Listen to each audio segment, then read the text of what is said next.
Hello বন্ধুরা, শুভ সকাল। দেখছো, ঘুম থেকে উঠেই আমার বড়মশাই বলল আমি এই যে বোতলে পয়সা জমিয়েছি। তো অনেকে অনেক রকমের পয়সা জমায়, মানে লক্ষ্মীর ভাঁড়ে। তো আমার বরকে বলেছিলাম অনেক দিন থেকে যে আমাকে লক্ষ্মীর ভাঁড় কিনে দাও, কিন্তু কিনে দিচ্ছে না। এই জন্য আমি এই যে বোতলে ভরে রেখেছিলাম।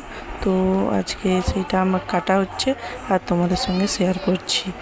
আর এইটা হচ্ছে যে থামস আপের 2 লিটার বোতলে আমি হচ্ছে যে জমিয়ে রেখেছিলাম, সেইটাই আজকে গুনবো আর একটা স্বপ্ন পূরণ করবো, সেটাই তোমাদের সঙ্গে শেয়ার করতে চলে এসেছি।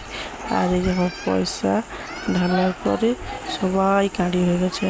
আর আমার মেয়ে তো এই যে নিয়ে ঘাঁটতে লেগে গেছিলো, চারদিকে ছড়াছড়ি করবে জন্য আমার হাত থেকে সরেছে। তারপরে আমরা সবাই গোল হয়ে বসে পয়সাগুলোকে গোনা শুরু করছি। আর এই দেখো, ফাইনালি সব গোনা হয়ে গেছে।